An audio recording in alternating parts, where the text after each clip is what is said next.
college students boo AI at graduation ceremony after graduation ceremony. That seems like if there's any kind of market pushback that leads to a political pushback that leads to actual change, that's where it comes from. And that still came from the internet itself. No, it came from those people in a quad in their sweating in their stupid caps and gowns, making a lot of noise together. I teach undergraduates. Like, I see them go out in the world. There are no fucking jobs for them. You want to be a writer, you want to be an artist, you want to be a movie maker, you want to be a screenwriter. Where are you going to get a job? Who's going to, the whole culture industry is imploding. If you can't even get Yale to take a beat and talk to you, what else is there? Yeah. I don't know, man. That is really grim. I mean, I think the fact that... No, you're supposed to depress me. Chill around.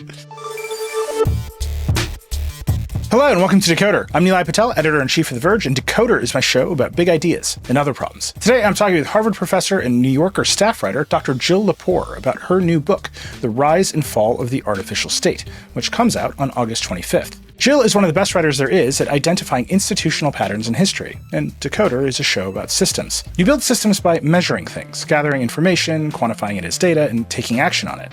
And Jill's thesis in The Artificial State is that this kind of systemic measurement really dehumanizes people. It flattens us and human concerns into something, well, artificial. These artificial structures have grown to touch more and more parts of our lives, from the first stabs at taking a census thousands of years ago to the invention of modern political polling in the 1930s. But where she really sees a big pivot, and the era she and I talked about the most, is in the 1980s, when we saw the emergence of the Silicon Valley culture we have today. What Jill and I did disagree about is some of her pessimism about the internet, because the internet is what made jobs and careers like mine, and businesses like The Verge and shows like Decoder even possible at all. There was a really great democratizing of access that happened in the late 20th century and into the 21st as people got online. And not all of it was illusory as maybe the great hopes for Twitter after the Arab Spring turned out to be. But as I said, Jill thinks in systems, so her response about the way systems of power keep adapting to how people use new technology was as illuminating as ever. Of course, we also talked about the future and where she sees hope for that future. And yes, that includes college kids booing the AI CEOs at graduation ceremonies. Okay, Dr. Jill Lepore on the artificial state. Here we go. Dr. Jill Lepore, you're a staff writer at The New Yorker, you're a professor of history and law at Harvard University, and most importantly, you're the author of a new book, The Rise and Fall of the Artificial State. Welcome to Decoder. Hey, thanks for having me. I'm really excited to talk to you. I'm a big fan of your work over the years, and I have to say this book is one of the most Decoder-y, vergy, Nilay Patel strike zone books of all time. Wow, I'm not sure how to take that, but I guess that's good. Yeah, the producers and I just had a thrill ride reading this book. It is essentially about how computers and measurement flatten us, and then systems can take advantage of that flattening. And that is, like I said, it's in the strike zone. So let's just start at the very beginning for folks. The book is called The Rise and Fall of the Artificial State. Tell us what the artificial state is. Define it so we can start from that foundation. What I mean by the artificial state is a kind of successor to the liberal nation state, the constitutional democracy under which, our freedom of speech and free discourse and our constitutional rights are central to our experience as citizens within a nation state. We talk a lot about democratic decay and democratic backsliding. And, there's a whole public discussion of what's happening with democracy, but I don't think we talk about the nation state as much as we might. That is to say, the state itself. So what I mean by the artificial state is a state in which more and more of the functions of the nation state have been taken over by private multinational corporations. And the easiest example of that to think about is what is sort of euphemistically called the public square, which is where people get information about how to vote and what's going on in the world and how to make decisions and how to exercise their rights and duties as citizens.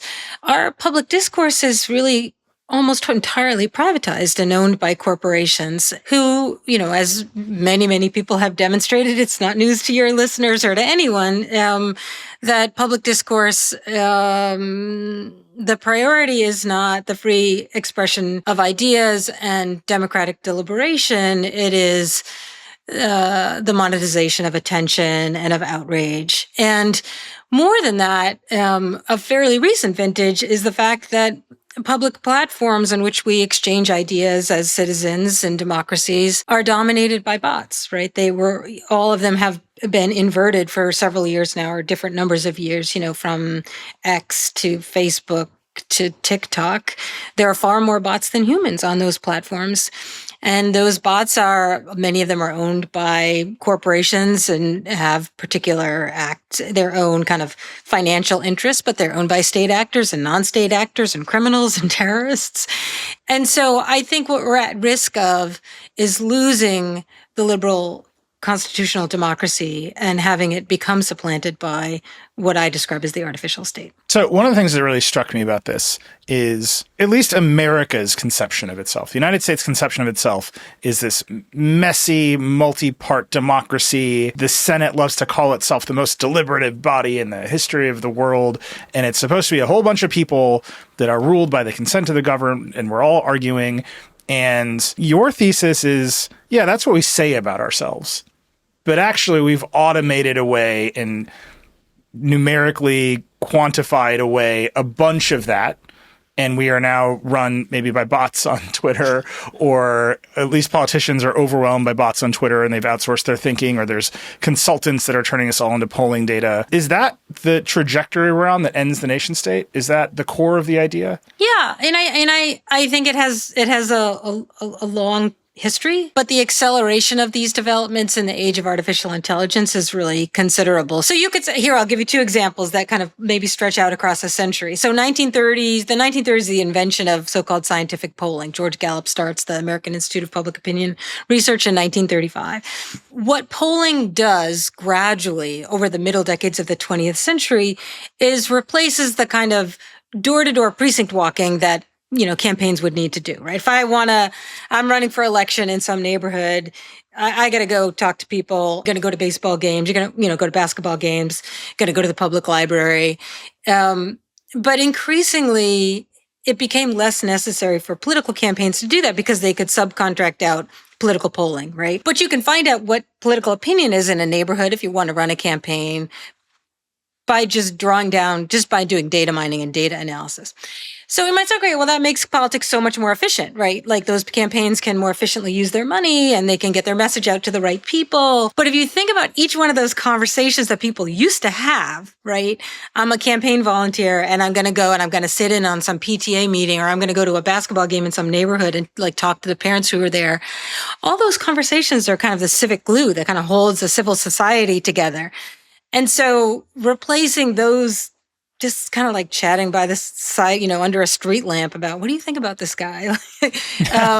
With just extracting data, which is where we are now. It's a much more artificial politics than we have had before. And then if you kind of project ahead to, there's been kind of great coverage lately of emerging trends for the 2026 election in the US and around the world, where a lot of people report that even in these primaries, that have been going on over the spring and summer, they'll ask ChatGPT, how should I vote in the primary? Meanwhile, the campaign messages that you're getting, have many of them been crafted by artificial intelligence, right? And the fact that you are getting them is a decision made by artificial intelligence. So in a way, it's like AI versus AI in these upcoming elections, or even in elections that are already transpiring. You can see how you could fall into that, just going downhill on skis. But I kind of wanted to write a kind of grumpy book to say, well, let's pause for a minute. What's at the bottom of that hill? Is that an icy pond and we're going to just go through the ice and we're all going to drown in there? Or is that a beautiful new political world? And I think it looks pretty perilous. Yeah. The book traces this evolution step by step as you're describing, right? This is a slow build to maybe where we've gotten today. And you point out several times in the book, there's a bunch of science fiction authors in the 50s and 60s who are looking at computers and they're drawing a picture of the future. And some of them pick utopia, and there are entire movements about technocratic utopia that emerge. And a lot of them pick dystopia. They draw a picture of computer-aided dystopia. And you point this out. Everyone has heard the Torment Nexus meme. It's in the book. You use it in the book that our modern industrialists have read dystopian science fiction and decided that is the model of the future that they're attempting to build. I'm curious, A, why you think they've all gotten it wrong, from Elon Musk to Peter Thiel on down, and if that is a moment, an inflection point for us to actually pick a different future. Like, it's kind of a big thing starting in the 30s to imagine a future in which the president of the United States is chosen by a machine. There are a bunch of examples of this from the 30s, where people are really worried about totalitarianism and the dehumanizing of people in that kind of, it is a consequence of the machine age. But there's also a lot of it in the 1950s. So there's, for instance, like a classic story by Isaac Asimov that I think is 1955 called Franchise. It's set on the days before Election Day 2008, November 4th, 2008, the day Obama won the presidency. And in that imagined future, that Asimovian future, there's this machine called the multivac that determines, using polling data, who in the United States is the average man, the most representative man. Like, the sampling method that pollsters use has been perfected mathematically by this computer to pick the average person.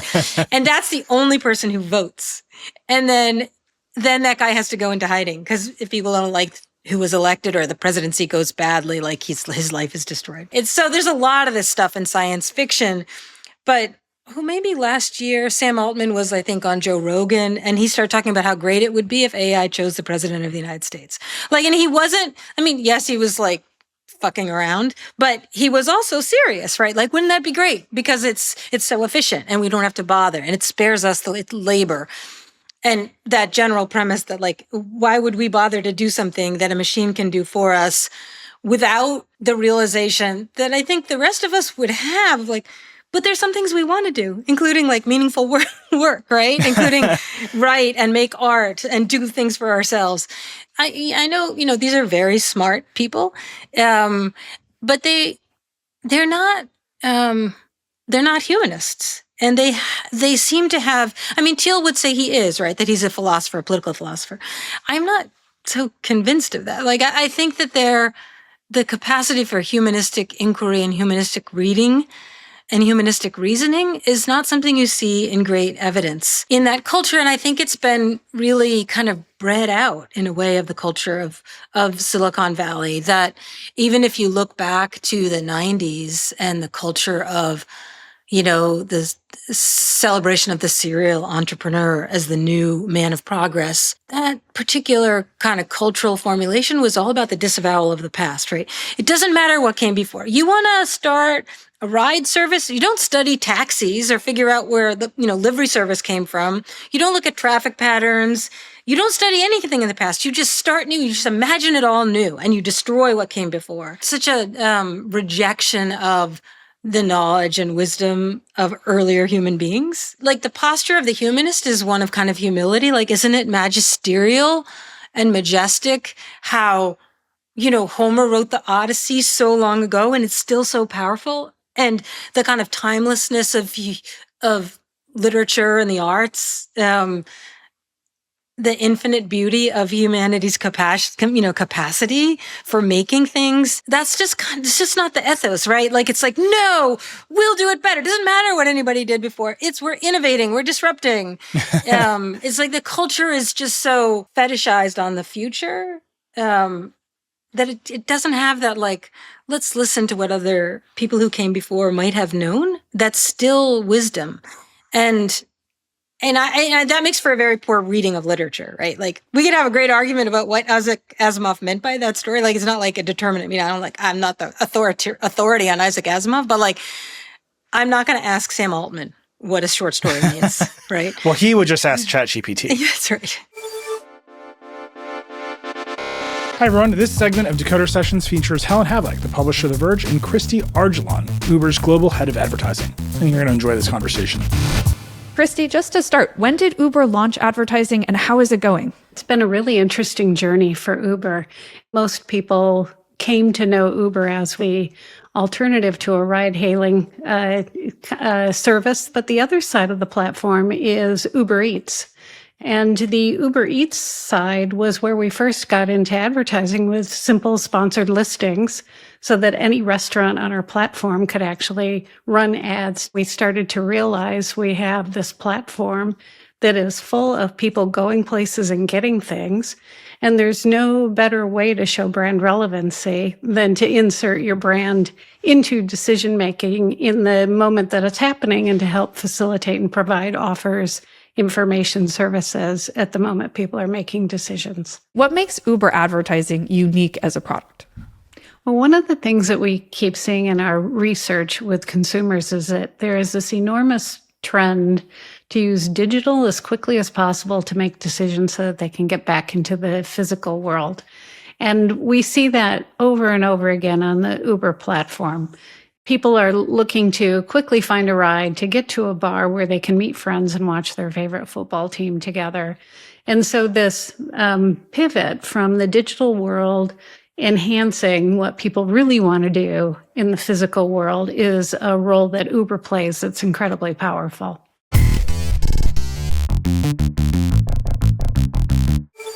There's something very interesting about this cast of characters, particularly Peter Thiel, who comes up in your book, Elon Musk, who comes up in your book somewhere over 100 times, I think. They are falling back to literally Catholicism as some kind of moral foundation for whatever decisions they're making, and whether or not they're misreading Catholicism is irrelevant to them. Like they're often in fights with the Pope, which is just not something a straight reading of Catholicism would allow you to do. Yeah.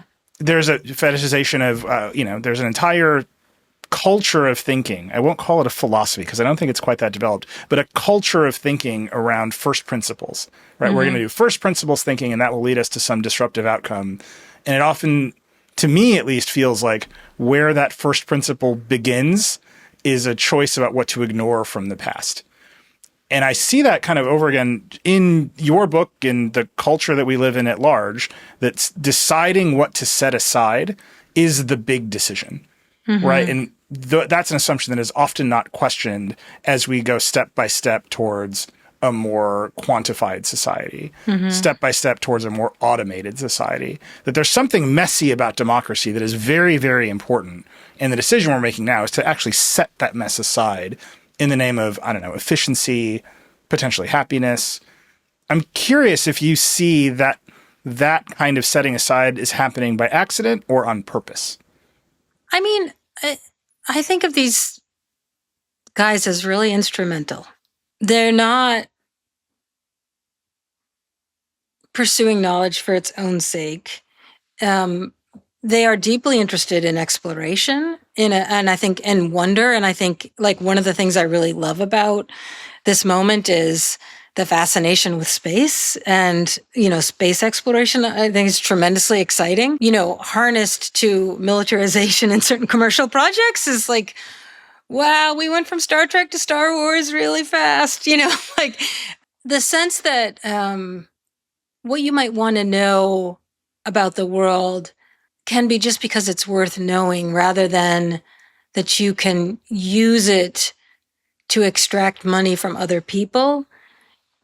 I just don't think that's part of that tech culture. It's just not that position, right? A kind of humanist commitment to knowledge for the sake of the accumulation of wisdom and leading a better life and understanding the world with greater clarity and greater compassion. I think it's largely mocked in that world as woke or feminine or libtard, whatever. Like I think especially with the kind of the conservative turn of the tech world, it takes on weird valences. Yeah, I think it is really purposeful. Like this kind of knowledge is not worth having. We can't make money off of it. We can't, if we had that kind of knowledge, it might slow down what we're trying to do. And what we're trying to do is win the AI race and determine the future of humanity. And, like the lack of curiousness about the bigger world and the place of these really thrilling inventions within it. I don't know. I find it bizarre. I mean, this causes a lot of self-reflection on my part. Like a lot of these people are my former students, right? Like, I teach at Harvard. We send so many students off to work in Silicon Valley, and then they just talk this way. And you're like, what happened? What did we do wrong? Like, what was there? Do you not have a sense of obligation to the human condition? You have a number of these markers. Walk us through some of them from the internet and social platforms will cause an outbreak of democracy to where we are now in 2026? That first begins to emerge in the 1980s. Like if you go back to 1984 and the launch of the Apple Macintosh and that, famous, iconic Apple TV ad from the Super Bowl in January of 1984 it's like an outtake from, it looks like you're watching George Orwell's 1984 with these kind of like people dressed in gray and skin's all gray and they march into a room and, whatever the Olympian woman comes through and smashes Big Brother on the screen.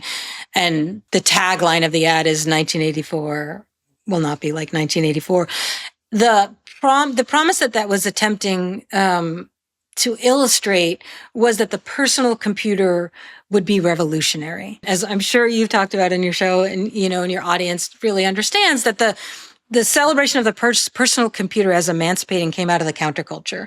There's this great book from counterculture to cyberculture that's about the so-called California ideology that marries kind of counterculture libertarianism to computer utopianism.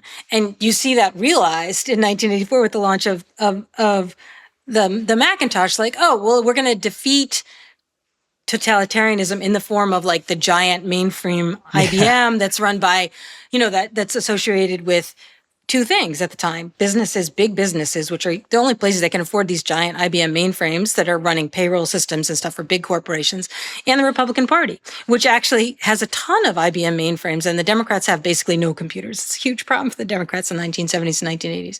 So there's this whole like the personal computer is going to advance liberty, personal freedom, and therefore democracy. It's like a kind of libertarian version, but it's about emancipation. And, it's an ad campaign. It's like at the end of the day, it's just an ad campaign. Yeah. And there are people who are like, well, exactly how does the personal computer, like it's great. I would like one. It's fun to have. Like it's like I also like a nice toaster, but like my toaster isn't gonna emancipate me. Like what is it about? But so you begin to see new computing products as very carefully packaged with an ideal about personal liberation. And then, so by the time you get to the 90s and the opening of the internet to commercial traffic, that you see the scaling of that promise, right? Like, well, what's going to happen is now we all going to have personal computers that are going to be linked to one another. And so society is going to become emancipated and democratized, right? We're going to have a digital democracy, even though like it's a little bit like, when political pundits like make election forecasts and they're wrong half the time, but no one ever remembers even what they forecast. And it's like, how do you even have a job? Like the people in the 80s that said the personal computer was going to liberate people. Well, it didn't, right? But then in the 90s, it's like, no, but the internet is going to democratize societies. Well, they didn't. That was just an ad campaign. And not that there aren't like plenty of people that sincerely believe that, or there certainly is tremendous democratizing potential for the internet, right? Like there was a lot of promise there, but it's not realized for all kinds of reasons. And so it's like already two strikes, but then you get to like 2004 and all the emerging social media is like, oh, Facebook, like we're going to democratize this. We're going to connect everybody.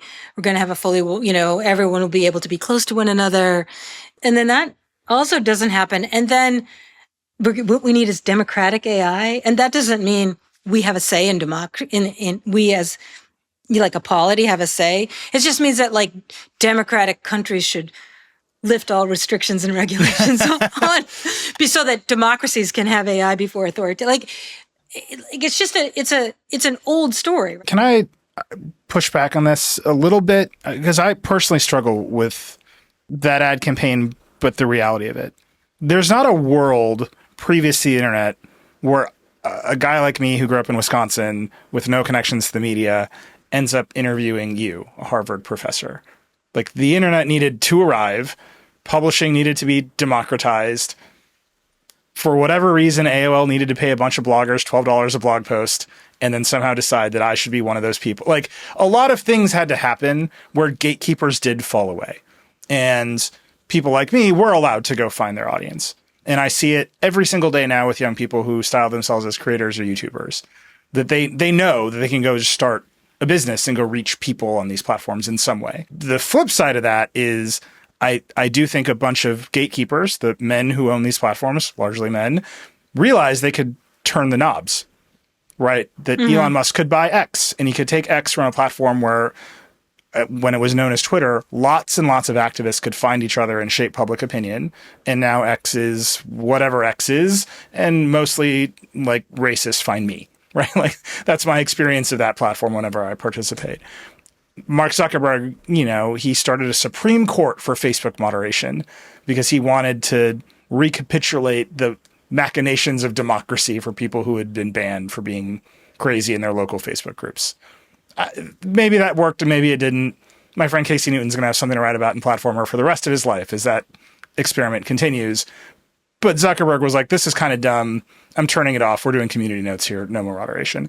There's some kind of pendulum swing. I agree with you. This is largely an ad campaign. But a lot of people were able to find each other. A lot of new people were allowed to gain a much larger platform with which to affect the culture, if not society at large. How do you put that in the context of the artificial state? I'll just preview it. My next question is going to be about targeted advertising, which I think is an enormously influential piece of the puzzle. But it's that dynamic that I struggle with, right? It's not purely an ad campaign. Yeah. No, I think that's fair. I think we tend to forget that, for instance, up until fairly recent history, maybe the 1980s, very few newspaper reporters in the United States had college degrees.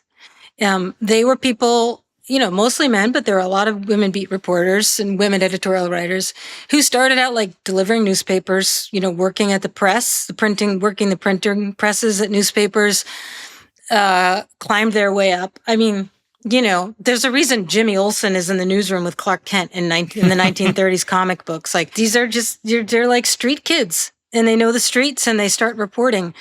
I don't think they're that different from, coming up with a $12 blog post payment, right?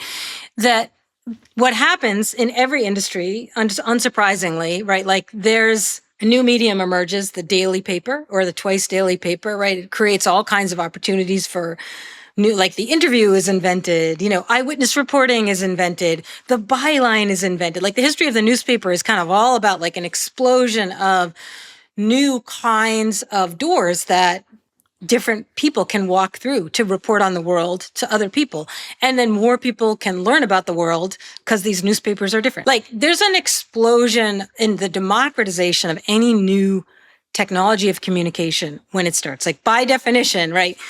If you can make a technology of communication cheaper and faster, you're going to reach more people and more people are going to be involved in producing it. That happens with with the first weekly newspapers, with the penny press in the 1830s, with the telegraph in the 1840s. It happens, with how the telephone changes news reporting, the wire service in the Mexican-American War. It happens with the radio in the 1920s. It happens with TV in the 1950s. But in each of those, in fact, what's kind of interesting about that, each of those transformations reshapes the party system. There have been 7 party systems in American history, and they all turn on a new emerging communications technology, which unsettles the relationship between the elites and the people, right? Like the people get more power, the parties just have to get realigned. But what always happens is the elites regain the power, right? Like they don't like it, right? They don't like the newsboys becoming beat reporters, becoming editors. They're like, who are these like nouveau people that are like, to use your metaphor, they turn the dial, they regain control, they consolidate their power over the medium, and then it kind of has to wait the next communications technology revolution. I think the tricky thing about the moment that we're in now is the emerging technologies are not restoring power to the people. They're not like they're not turning the wheel this way. We're keeping to go this way. I teach undergraduates, like I see them go out in the world. There are no fucking jobs for them. You want to be a writer, you want to be an artist, you want to be a movie maker, you want to be a screenwriter. Where are you going to get a job? The whole culture industry is imploding. So I don't think this is like a magnificent time to be out there being an influencer we just still don't have health insurance. I mean, we still can't buy a house. Like, I just don't think like we're in a moment of emancipation that's responding to that consolidation. Some people are like, it's great. I like these billionaires have all this power over our culture. I don't, but like we're continuing to rotate in their direction. I don't think it's kind of turning back. So I guess that's how I would grant for you that there's always something thrilling, emancipatory, illuminating, increasingly inclusive about a new communications technology. So I wouldn't deny that. And so you're right to that degree. It's not just an ad campaign. But I do think we're in a kind of exceptional moment right now. I said I was going to ask about targeted advertising. And one of the reasons I think the pendulum has swung back so sharply is a reaction to what you might call identity politics. In the book, you say that identity politics, as we know it, is made possible by computer-run sorting and targeting, right? That the algorithms on these platforms will put us all together, and then we will say, here's an identity, we're a block, we have some political power as a block, deal with us. That seems true. I think we've all had that experience. We've seen that play out both in the culture, in our politics more broadly. But you can push back on that, right? You can say, no, we don't like that. Identity politics bad, right? That's too woke. And you can see the culture react to that. You can see certainly politicians and billionaires react to that. But I don't think identity politics is only a product of quantifiability, right? Of computer-aided targeting and sorting. It certainly existed before. Do you think the identity politics of today is defined by the fact that we all exist on platforms? Or do you think it's just shaped by it? What's the relationship there? I remember being quite struck reading an article from 1968 in a magazine that I think was called like Science and Technology, like a popular magazine, like a, the Wired of the 1960s, by this guy, Thiel, who was an MIT political scientist. In 1968, he was asked with J.C.R. Licklider, the inventor of the internet, to speculate on what the computer revolution would mean by the year 2000. And they were both really smart guys, and they had really, really fascinating things to say. And Thiel, this political scientist, said, certainly by then there will be personal newspapers. Like you will log onto your computer in the morning, and it will be networked because the computer was moving in 1968 from being a storage and data processing device to being a communications device, being both of those things.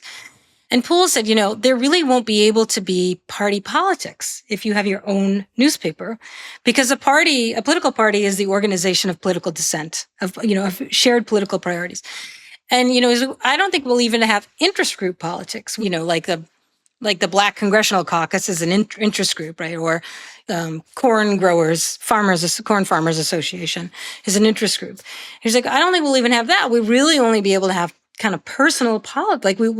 I just think that our notion of a representative government where we agree to elect people to represent not, my individual interests, but like the interests of my community, we won't be able to do that because no one will have a sense of what is in the interests of my community. You'll only have the sense of your own interests. And that's kind of not how a representative democracy works. Like our system of government will be incompatible with our technology of communication. Smart people saw this, 50, 60 years ago.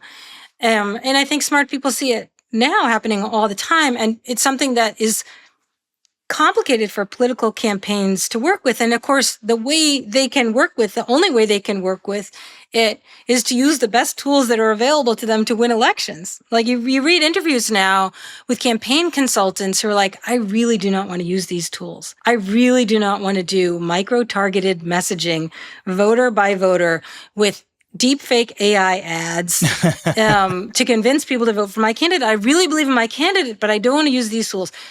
But I have to use these tools because there's no moratorium on using these tools. And therefore I have to use the tools that I think my enemy will also be. Like, it's just kind of a sad moment. I don't think there's anybody, I don't know, there's probably like some wretched human beings out there who are really excited to do deep fakes and, win elections that way. But I think like most people in politics are not loving this moment. So I said I was going to ask about targeted advertising, and I started with identity politics for a reason.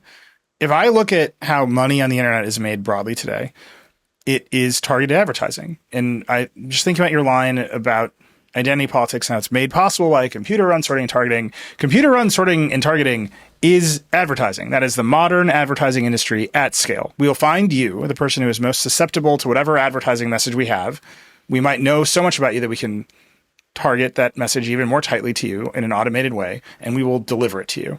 And, the big tech companies have all gotten in trouble for over sorting people. Meta got sued for creating ad categories that were protected classes by race and gender.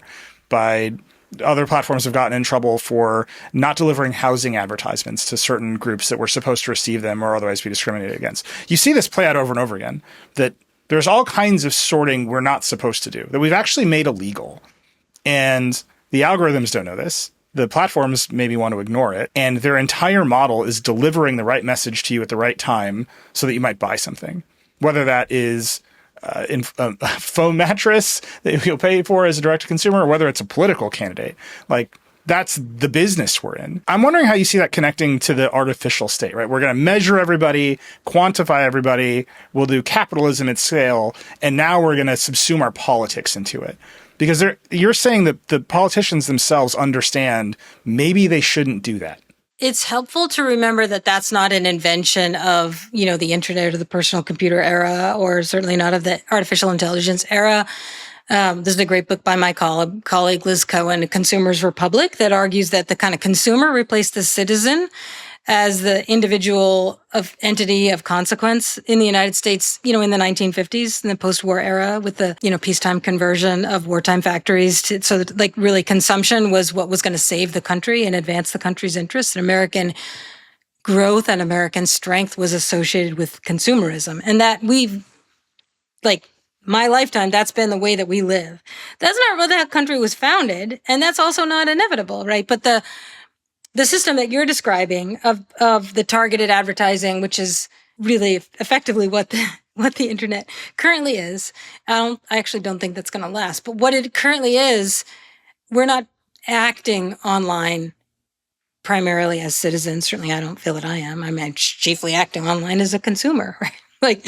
And I remember the day that I noticed that. I was 2000. I had a baby, and Google started sending me ads for breast pumps. And I was like, fuck this. You remember when you were outraged by that? And you're like, I hate that they know that I had a baby. That makes me mad. I didn't tell them that. But now we just accept, that's just. Everyone's phones are listening to them. Everyone's phones are listening to them. You're getting on a flight, that you guess someone's going to offer you Dramamine online. But I think that seemed to a lot of people inevitable and almost natural, because the consumer's republic is how we've lived for such a long time.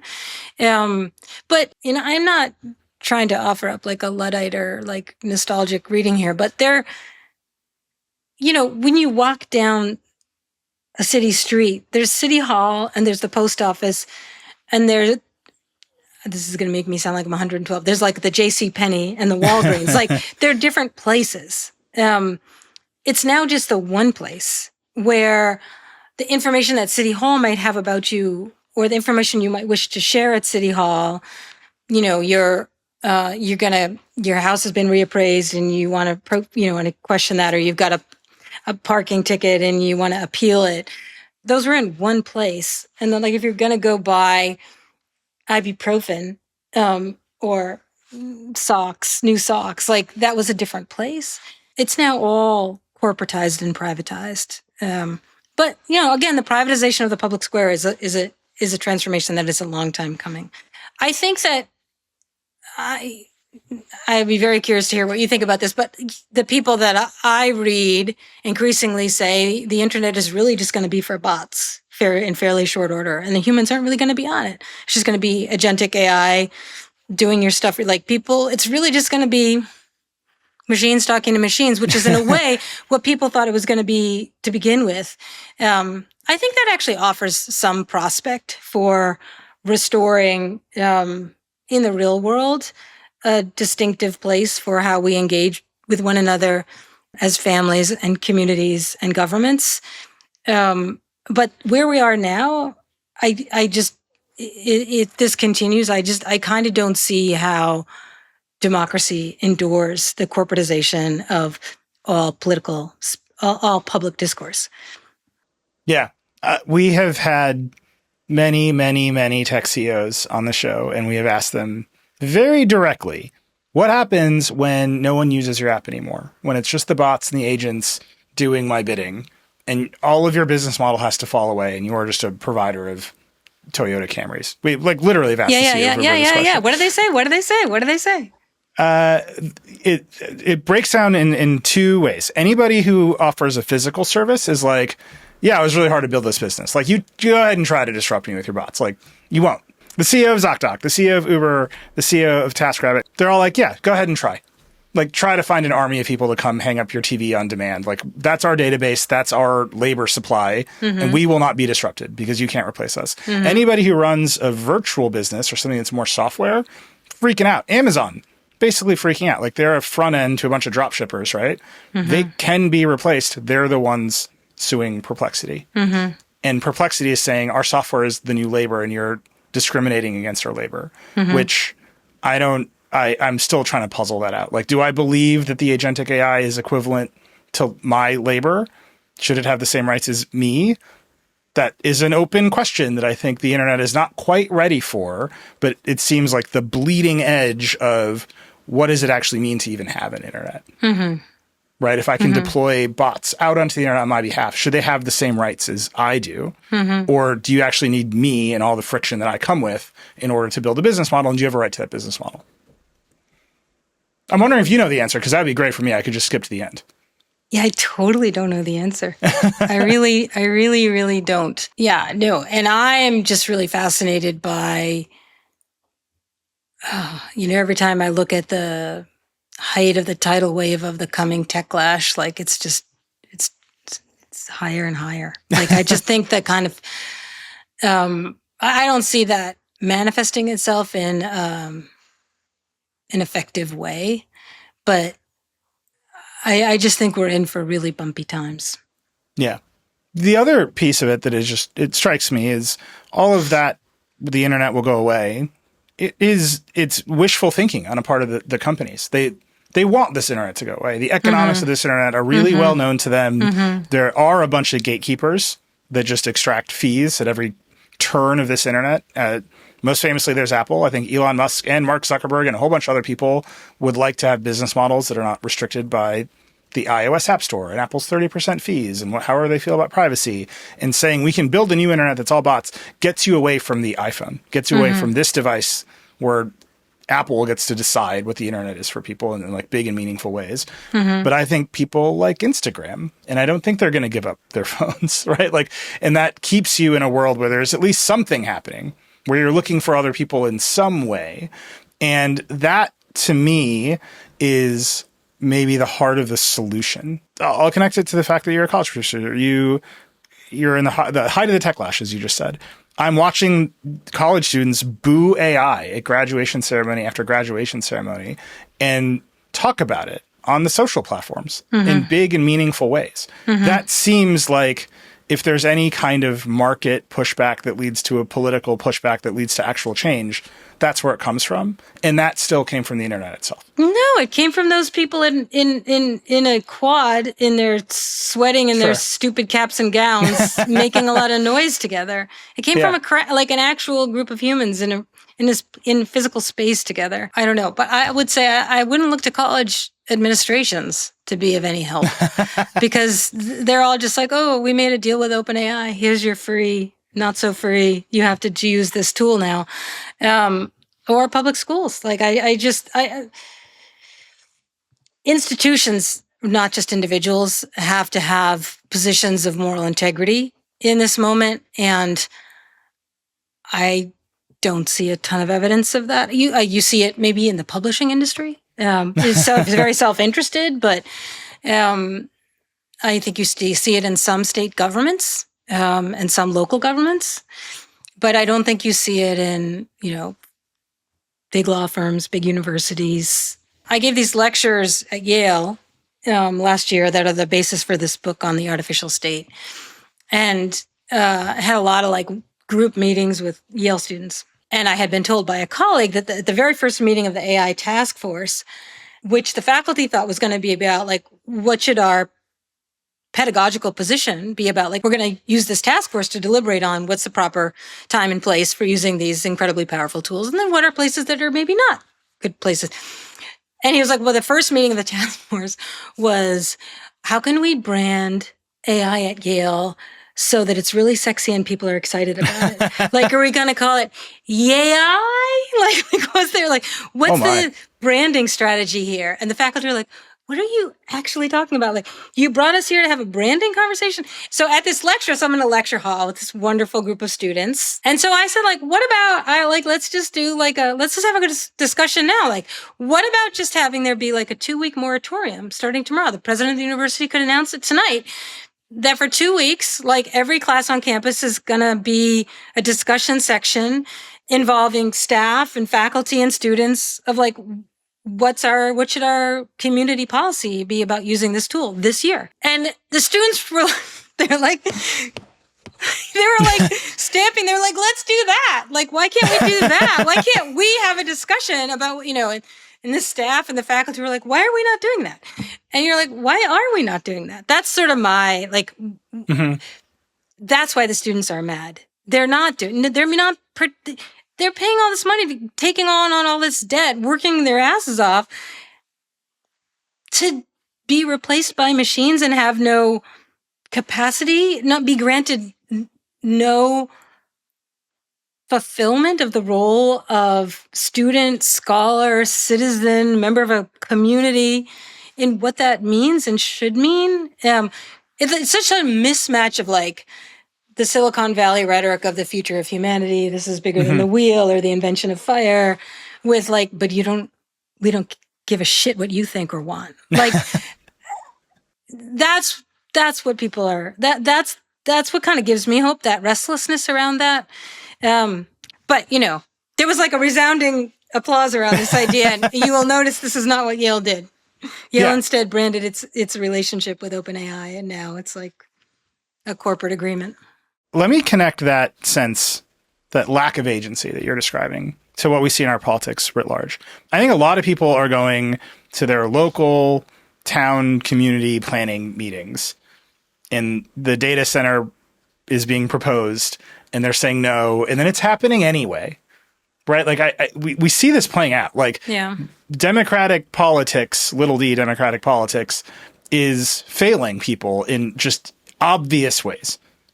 Here's this data center that you don't want, and you've literally come to the meeting to register your opposition, and, well, we're doing it anyway because the town needs the job. So whatever excuse is being put forward. We see this maybe most notably in Utah. Kevin O'Leary is going to build a data center no matter how much those people in Utah want it or not.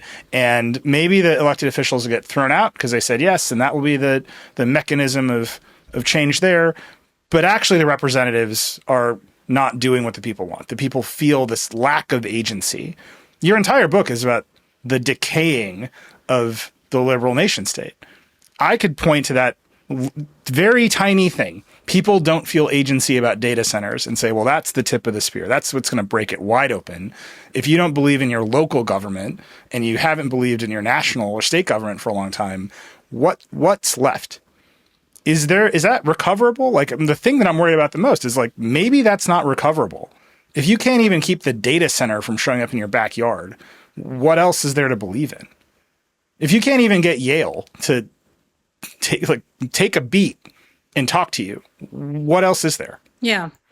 I don't know, man. That is really grim. I mean, I think the fact that... No, you're supposed to depress me. Look, people are showing up and having those arguments. Yeah. And, if you were a smart community development board, you'd get ahead of that and be like, all right, let's think about... There are some good arguments for this data center that are honest arguments. And then there are some real, arguments against it. Let's have an open forum and let's see what the people think. And let's also educate ourselves and the community. Because there's a lot of like dumbass stuff out there about data centers, I'm sure, certainly on both sides. I don't know. I think the fact that that's happening and is likely to really influence these elections is meaningful. I think there are political consequences for just kind of going along to get along. But, it's part of a much bigger problem with money in American politics and the relationship between corporations and government. So there's no really easy fix for that. Question though, sort of structurally, like, is there any going back? A hypothetical I often pose is, because my last book was about the history of the U.S. Constitution. And one of the claims I make in this book is it's a problem for American politics and government when the Constitution becomes unamendable. The U.S. Constitution has been meaningfully amended since 1971. And so instead, the Supreme Court amends the Constitution and how it acts, right? So the longer that goes on, the more resentful people are of the Supreme Court. When people ask, like, well, would we ever get that back? The example I often give is jury service, right? Like one thing that people really believe in is jury duty. Like even if they don't like to do it, they believe in it. Like they think it's a good thing to have, that it's involves fairness in our criminal justice system. Even if like objectively, like juries often make the wrong decision, but people believe like it's good that we are asked to go to a room with strangers and deliberate over what's true and what's not true. But imagine that for some reason, jury service was abolished in 1971. And now in 2026, someone was like, you know what would actually be good would be bringing back jury duty and having like just 12 random people decide like whether or not your kid, you know, is guilty of aggravated assault. There's no way we would bring it back because kind of trust in one another in civil society is so evaporated. And that's what's worrying about the decay of people's sense of, well, we live in a representative government. If like all of us, if the majority of us don't want this thing and we tell our elected officials we don't want this thing, then we're not going to have it, right? And then you repeatedly find out that you are going to have it in spite of what you want. Like your ability to believe in how the system works has really deteriorated. I think a lot of that sapping away of our civic strength and our capacity as citizens to deliberate with one another, hear one another out, is because of the incursions of the artificial state. I want to end by asking about a phenomenon that I see more and more, especially after AI got booed at all the college graduations. It's amazing. Between that and the data center pushback, it seems like the industry has decided that they need a new tech, right? They need to communicate more. OpenAI, you know, they're just running around and their executives are like, we have a marketing problem. We just need to market it better. Google CEO is on the show and he's like, I don't think it's a marketing problem. We actually have to like prove that the products are useful to people. That's what Microsoft CEO says. Well, there's a range of opinions here. The thing that all of them have started saying over and over and over again is the democratic process should be trusted to put the guardrails on us. The CEO of Skydio was on. He is a drone maker. He supplies drones to the military and various governments, and he will tell you it's as much power companies as the police, but don't worry about the police. The democratic process was going to stop the police from infringing on your rights with drones. Maybe. I hear it with Anthropic just proposed a federal regulator for AI that will determine who runs the frontier models and do safety checks on them. And that's the democratic process. And I could probably make a list of every big tech executive at some point saying democracy will stop us. We trust democracy. Your entire book is about technology fraying democracy to its very core. Is this just self-serving on their part that now that they've broken it, they're like, that's the thing that will stop us, and they know that it won't? Or is this actually the moment for democracy to reassert itself because they're asking for it? Yes to both. I mean, it is self-serving on their part. And this goes pretty far back. I mean, you know, OpenAI some years ago had this whole like democratic inputs project where they were going to get democratic inputs on how AI should run. And this is where Claude's constitution comes from. We're going to have we're going to have a collective constitution. We're going to like crowdsource constitutional drafting. And they did all these well, sure. I think the individuals involved in the democratic inputs project for OpenAI and the collective constitutional project for Anthropic, they really cared about those things. They knew nothing about the political process. They know nothing about representative democracy, nor did they care to learn, right? Like the way collective constitutionalism worked, the democratic inputs project work was basically just turning people into data points. Well, we'll do like hyperscaling. Like we'll do like a massive, every American will be able to like point and click and make a vote. And it's like, that's not that's not deliberative democracy. Actually, like people have to be in a room together. They need to talk to one another. There needs to be a process. There need to be rules. There needs to be a parliamentarian. There need to be votes. There need to be, rules about vetoing votes. There needs to be rules about speech and process. So when they talk about democracy will save us, what they mean by democracy is something that I think for most political scientists is unrecognizable as a democratic process. It's a word, it's a buzzword for them. It's been convenient for them at different moments in their recent past, and it seems convenient now. That said, that doesn't mean this isn't a moment that people who care about involving ordinary people in discussions around what do we want? What would be right? Like, I had to learn a little bit more about this, and I want to talk to some people, and I want to hear what my neighbors think, and I want to sit down with, the town council, the neighborhood council, and work it out. This is the chief argument of my book. That can still happen. That should still happen. And I think it has to still happen. That seems like the next step. It seems like getting the college kids together to boo is maybe the thing that will solve democracy. As a college student who booed the Iraq War, I still want to believe this, whether or not that went my way. Dr. Lepore, this has been amazing. Thank you so much for being on Decoder. A lot of fun. Thanks so much for having me. The book is The Rise and Fall of the Artificial State, out on August 25th, wherever you like to get your books. I'd like to thank Dr. Jill Lepore for taking time to speak with me, and thank you for listening. I hope you enjoyed it. To let us know what you thought about this episode, or really anything else at all, drop us a line. You can email us at decoder@theverge.com. We really do read all the emails. Or you can hit me up directly on Threads or Blue Sky. If you like Decoder, please share it with your friends and subscribe wherever you get podcasts. Decoder is a production of The Verge and part of the Vox Media Podcast Network. We'll see you next time.